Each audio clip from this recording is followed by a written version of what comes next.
Good evening, I'm Katerina Georgieva. This is CBC Windsor News. Thanks for watching.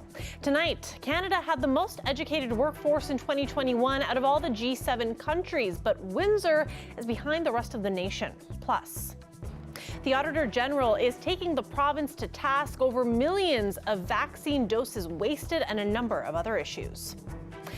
75 days after the death of Mahsa Amini, the cries of outrage grow louder, including here in Windsor. And as the Gordie Howe Bridge progress lags behind, the authority behind it is promising bigger investments into the community. Windsor is lagging behind the province and our entire country when it comes to people with post-secondary education. New Stats Canada data released today boasts about our country leading the G7 with the most educated workforce, but locally a very different story, one that has implications for our economy and workers in some of the lowest paying jobs. The CBC's Jason Vio joins us live now in studio to tell us more about all this. Jason, what are the implications? Well, Kat, there's concern that our region won't have the people with the necessary skills to fill the in-demand jobs. The United Way Windsor Essex presented some of this data this afternoon. They say removing barriers for youth accessing college and university plays a big role in these numbers, and the cost of education continues to be one of those big barriers, and it's clear in the numbers. Have a look. In Windsor Essex, there is 60.1% of the working population with some post-secondary education, a slight increase here over the last decade, but that's compared to nearly 68% across the province. However, when you zero in on Leamington, you'll notice a big difference. Only 38.4% of people there have some post-secondary education. It creates economic risk to a degree, I would say. When you have generally people who have lower educational attainment rates tend to be working more precarious work. They tend to be working, lower skill, lower wage jobs. And so those are usually the jobs that unfortunately, in a recession are the first to be let go, or they're in the service industry. And as we saw through COVID, those are the industries that were shut down. They're less likely to have savings and things like that enable them to, weather those financial storms. And so things like inflation and what we're seeing with food bank usage, for example, those individuals are much more at risk. So, Jason, why are we seeing lower rates of people accessing post-secondary education in our region compared to the provincial or national average? Well, Father says one of those reasons is a bit historical, and that speaks to our region as a manufacturing town. So people, he said, he remembers, walking out of high school, they found a good paying job at a factory, and they still work there to this day, many of them, without any post-secondary education. Another reason, he says, is cost. The United Way also highlighted how family income can be a barrier to higher education, especially in West Windsor and the downtown core, where the number of low-income people exceeds 25%, and that's compared to our city's average of about 15%. Officials say reducing the number of kids living in poverty will ultimately help improve access to post-secondary education. It's going to be things that hold them back from their peers in terms of their ability to kind of go to school and learn really successfully. That starts to add up over time. And so what we know is that kids growing up in low-income households, which is common in our community, more so than in others, end up being behind in literacy, being behind in math. Their attendance at school tends to suffer, and that's why we see them not positioned to effectively complete high school and transition to post-secondary. Now, overall, United Way says our region is doing pretty good when it comes to employment numbers, but Windsor Essex isn't keeping pace with the number of young people finishing college and university, and that again will have economic implications. And they also say education is the best pathway out of poverty. Thanks for this, Jason. CBC's Jason Vio live in studio tonight. The province's Auditor General says Ontario wasted nearly 3.5 million doses of the COVID-19 vaccine, while one private company doing vaccinations threw out more doses than it put into arms. The vaccine rollout is just one of 15 areas the AG focused on in her annual report. Here's Lorenda Redekop to break it all down. Ontario's Auditor General found that from February to June of this year, 38% of COVID vaccines were wasted, as demand for boosters was less than expected. Overall wastage during the pandemic was at 9%. There was a pandemic, and money had to be spent. And could money have been spent better at a lower cost, potentially? She found one private company doing vaccinations, Switch Health, threw out 57% of its vaccines. Another, FH Health, wasted 20%. shows a government which had 8 months to prepare was clearly unprepared for the rollout. She also pointed to the pay discrepancy between those giving vaccines, up to $220 an hour for doctors versus less than $50 an hour for nurses, and up to $57 an hour for pharmacists. Why did the government decide that we would pay other health professionals 5 times what we've paid those nurses to do the exact same work? I don't know. This Liberal MP worked as a doctor during the pandemic and blames the province being disorganized. They had to ask doctors to step away from their work in emergency departments, in intensive care units. And so in order to do that, they had to compensate them not for the cost, but for the opportunity cost. The health minister says it was about getting anyone who could help on board. We wanted to, in a very quick way, make sure that we had all of those pathways operating when we received sufficient vaccines. The auditor also looked at the province's plans for building highways, finding that the government overrode experts within the transportation ministry who did not recommend prioritizing Highway 413 and the Bradford bypass. There was an override of those decisions, but that's okay. I think the thing is, though, there should always be transparent reporting. The auditor says the province hasn't paid enough attention to urban flooding. She gives the example of a record-breaking Toronto rainfall in 2013, Ontario's priciest disaster ever, with 7,000 flooded basements and $1 billion in insurance claims. She recommends requiring a backwater valve for new builds, costing around $250. If it's cheaper to put it in construction, we're just not sure why the building code hasn't been updated to be very direct about that. The government says it will review the most recent building code changes and consult with building officials. Lorenda Redicomp, CBC News, Toronto. It has been exactly 75 days since Mahsa Amini died in police custody in Iran. She had reportedly been arrested for not following Iran's strict dress code. Her death has sparked months of protests in Iran and across the globe, including here in Windsor, where students at the University of Windsor continue to make noise. They held a rally on campus this afternoon in support of the ongoing protests. People are being killed or arrested in the streets while protesting for their rights, for demanding their freedom. And the event is regarding supporting the Iran, the people who don't have any voice, and the starting of the protesting based on the Mahsa Amini was brutally killed with the regime. And now, more than 75 days, the people on the streets, and they are getting killed every day. As you can see the picture, and as you can see on the screens, all the videos are related to all the problems that just because of the last 75 days.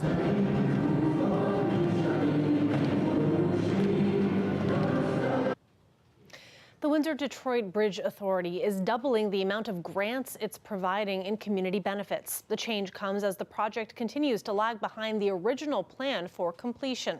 CBC Windsor's Dale Molnar has the latest. We're doubling the annual investment amount to $200,000. The authority and the consortium building the Gordie Howe Bridge are increasing the amount they give to charities and nonprofit groups to meet the demand. They've funded 26 projects so far, some in Windsor, such as the Duff Bobby House grand opening event, and some in Delray, the neighborhood in Detroit at the other end of the bridge. It's gone to support the construction of a community center. It's gone to events like barbecues and yoga opportunities. It's gone toward programming run by Big Brothers Big Sisters and the Helping Hands Friendship Center. Grants ranging from $1,000 to $25,000 will be available to groups on both sides of the river. Art Windsor Essex, that's the new name for the Art Gallery of Windsor, is planning to apply. Art Windsor Essex, we're really happy to work with an infrastructure project. The things that we do are kind of temporary in nature. We have exhibitions for a few months at a time, and the artworks that the bridge has incorporated will be there for generations. We've seen the real benefits of this funding in the last 3 years, and now that it's doubling in the next 2 years is going to be fantastic. Progress on the bridge has been slowed by the pandemic. Now the plan is to open sometime in 2025. Crews are now working on the spires of the towers. It's going to be 720 feet. We're just over 500 feet now in height. If you look at it, you can also notice the deck going back towards the land. We've started putting that deck portion in. and we'll start working across the river next year. Have there been impacts from the supply chain? Yes. Have we dealt with it and moved on? Yes. There's been monetary impacts. There's been issues with people costing more to try to get supplies, and then some supplies just getting access to them has been difficult. No, it's probably going slower than I expected because of COVID and the impacts of that, but we're able to continue to move forward. Nothing stopped us. Applications are being accepted for the grants from now until January 25th. Projects in West Windsor, Sandwichtown, Delray, Michigan, and Southwest Detroit are eligible. The projects getting new funding will be announced next spring. Dale Molnar, CBC News, Windsor. A new program is stepping in to fill a gap. It's an outpatient substance use program designed specifically for members of the LGBTQ community. It's based off the existing one-team recovery program with the Windsor Family Health Team, but now with a specialized approach. The first course launches in January, running twice a week for 5 weeks. I met with two of the individuals behind the new program about why it's so needed. So this is a collaborative approach to filling a need in the community. We recognized that there was addiction services being offered, but nothing offered tailored specifically to the 2S LGBTQ plus community. And so our amazing partners in Windsor Family Health Team and Family Services Windsor Essex, in collaboration with Windsor Pride Community, are looking to work together in order to fill that gap. And why was it so important to have a program that specifically has that cross-intersection of challenges? So the 2S LGBTQ plus community face social discrimination, face oppression, face lots of unique challenges specific to our community, like stigma. And so when it comes to exploring addictions and substance use and our relations to our identities, it is important for us to have a part of the program that entails us exploring those aspects. And so it's important for individuals from our community to be able to look at recovery through a lens that actually includes their identity. When did your organization recognize that you needed to have something available specifically for the LGBTQ community? I would say about 6 months ago. This was a program that has been in the works conceptually for some time. The need was identified by our partners and also with our team internally, and they set to work immediately, and so it's taken some time to just get it right. So according to Rainbow Health Ontario, the 2S LGBTQ plus community is utilizing substances at a rate of 2 to 4 times as high as their counterparts or the general population. And so some of those reasons are, again, as I mentioned, kind of the social stigma, discrimination that people are facing, the lack of representation of themselves in their communities, the lack of resources specific to our communities. It can be a myriad of things. It can be internalized homophobia, internalized transphobia or biphobia. It can be, workplace settings that aren't welcoming to our identities and how that drives us towards also increased rates of depression, mental health concerns, and how substances play a role in that. And so our community has a long standing relationship with substance use, and the negative impacts of that are that we never had a program that could actually help us when individuals were looking for the help and they were in need of some sort of recovery model. And given the work that you do in the community, how does it feel personally to see something like this come to fruition? So it's a big deal. As a member of the community, outside of just my role with Windsor Pride Community, I'm quite proud of the organizations that have come to the table. Windsor Family Health Team, Family Services Windsor have rolled up the sleeves, ensured their staff have the training, the knowledge, and the ability to not only support our community, but support our community in an effective way and a really welcoming and celebratory way.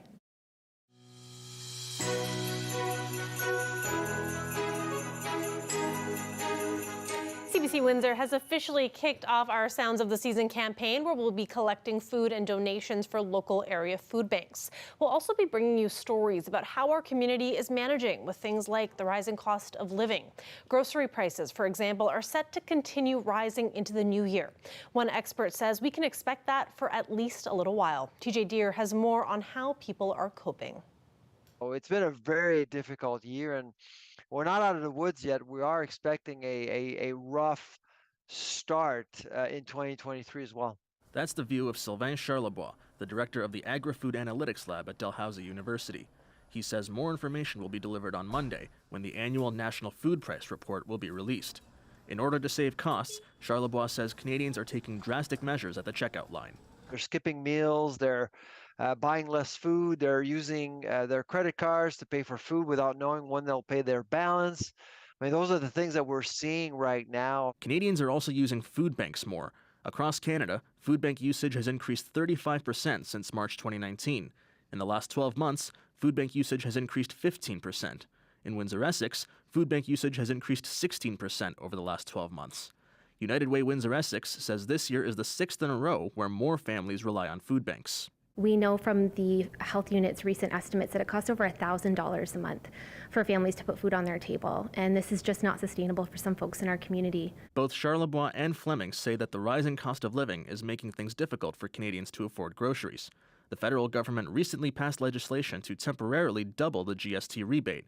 Another bill before Parliament is set to make federal rental subsidies more generous. CBC News reached out to Windsor-Tecumseh MP Eric Kazmierczak for an interview. His office declined, citing scheduling conflicts.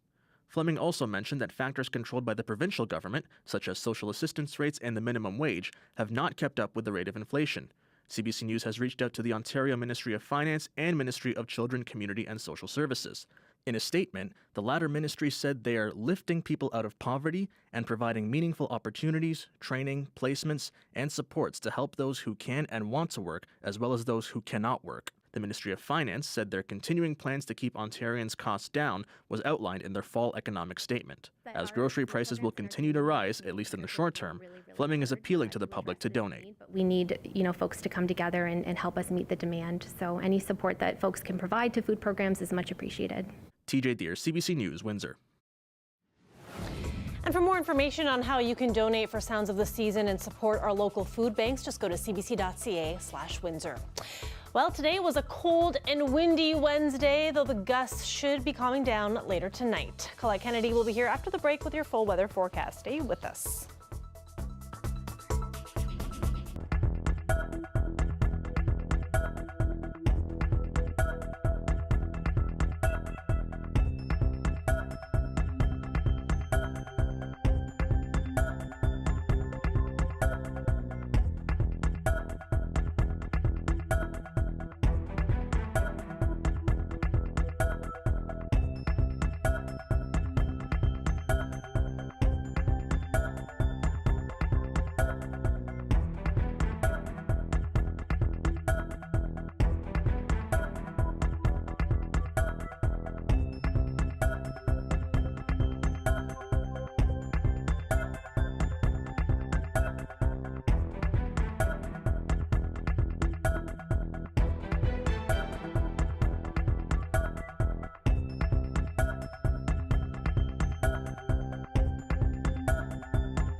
Colette Kennedy joins us now for a look at our weather forecast. Colette, the talk of our newsroom today was about how quickly it got real cold. I know, it just is so incredible to be in double digits at 6 a.m. and then by mid-morning we're talking a few degrees. So it was very dramatic and very quick. Once that front went through and the winds changed direction, that cold air infiltrated, and boy, the temperatures, they've kept dropping since. So you can see where those readings are right now, but that's just on the thermometer. I mean, these are the gusts. These aren't the sustained winds, but look how strong they are. So you can just imagine when you're factoring in even sustained winds around 30, 35 kilometers an hour, that we have significant wind chills, and we will through the overnight. But those winds still strong, and because of that, we're still looking at the special weather statement in place. Looking ahead, they stay pretty strong tonight into, this is tomorrow morning, and then by, I'd say midday, but maybe even a little sooner, we'll see them at least easing somewhat. So we've got to deal with this, just not quite as dramatic as they have been through these afternoon and evening hours, but we still have that special weather statement. And then not only that, there are blowing snow advisories, winter weather travel advisories, and when you get up into the pinks here around Georgian Bay or the Bruce Peninsula, snow squall warnings, where 10 to 20, in some cases even exceeding 25 centimeters of snow is going to be possible. So a lot happening there, and you can see as that colder air is passing across the lakes, those squalls setting up. So even some flurries into southwestern Ontario, mostly just that, or maybe a dusting, not talking about the significant accumulations as will be seen elsewhere. But the other thing we get is that we get some sunshine coming back at us for tomorrow. Maybe variable skies at times, but some sunshine. And into Friday, now we'll be seeing more cloud kind of rolling back in, and that's ahead of a system that's going to move in Friday into Saturday. And you know what? It's going to be somewhat similar to today with mild and then falling temperatures. So we're going to do it again. Overnight tonight, -2, feeling more like -10. Then tomorrow's high, just a struggle to get there, a few degrees, and then the warm up and that up and down begins once again. It continues. Thanks for that, Colette. It does. Yeah, you're welcome. When we come back, Alberta and its proposed Sovereignty Act. We'll tell you what it could mean after the break.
Some sad news now to share from the world of entertainment. Fleetwood Mac's singer-songwriter Christine McVie has died at the age of 79.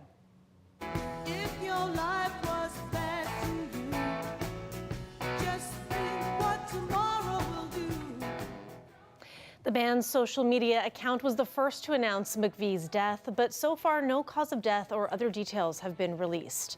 A family statement says she passed away in hospital peacefully this morning after a short illness. The British-born vocalist sang lead on some of the band's biggest hits and played keyboard. McVie joined the band in 1970, founded 3 years earlier by drummer Mick Fleetwood and bassist John McVie, her then husband. The band's album Rumors in 1977 sold more than 40 million copies and is among the best-selling albums of all time. Alberta Premier Danielle Smith has unveiled her signature piece of legislation. The Alberta Sovereignty Within a United Canada Act, or Bill 1, is supposed to fend off interference from the federal government. But it contains sweeping new powers for the provincial cabinet, and it's coming under fire from some for being undemocratic. CBC's Julia Wong has the details. The bill would permit Alberta's government to not enforce federal laws or programs it believes work against Alberta's interests or intrude on provincial jurisdiction. This was a push, and here's the point. I hope we never have to use this bill. I hope that we've sent a message to Ottawa that we will vigorously defend our constitutional areas of jurisdiction, and they should just butt out. The act was a cornerstone of Smith's campaign to lead the United Conservative Party. If passed, it would also grant Cabinet the authority to make or amend provincial legislation. She wants to give herself the power to go behind closed doors and rewrite laws. It is certainly anti-democratic, and it's incredibly bad for the economy, too. It is not the place of the legislature or of Cabinet to pass judgment on federal laws. That's not their job in our constitutional democracy. There are concerns the act allows the province to bypass the judicial system, where disputes between governments are historically addressed. Essentially creates like a parallel court system, but one that's driven by partisan politics rather than by independent judges. And so that's a problem. Albertans are giving the bill mixed reviews. Right now, we're a bit of a laughingstock in regards to this. I don't like Ottawa having control of us, to tell you the truth. You know, it's good to push back. I think that Danielle Smith is ridiculous. I think that this is just a total headline grab, and I don't think it's going to go anywhere. The bill is also making waves in Ottawa, but the Prime Minister says he's focused on working with Albertans and will see how the bill plays out. I'm not going to take anything off the table, but I'm also not looking for a fight. We want to continue to be there to deliver for Albertans. Debate over the bill continues in the Alberta legislature. Julia Wong, CBC News, Edmonton. And now we turn to a big honor for a humble loaf of bread. The UN heritage body UNESCO has added the French baguette to its list of intangible cultural heritage. About 16 million baguettes, which also means wand or baton, are made each day in France. That's nearly 6 billion a year. French President Emmanuel Macron was a champion of the baguette, calling it, quote, envied around the world. The baguette joins other foods with heritage status, such as Neapolitan pizza and Arabic coffee. That is it for CBC Windsor News. For news anytime, go to our website at cbc.ca/Windsor. That's where you can find all of the details around our Sounds of the Season campaign. You can also find us on Facebook, Instagram, and Twitter. Thanks for watching. Have a good night.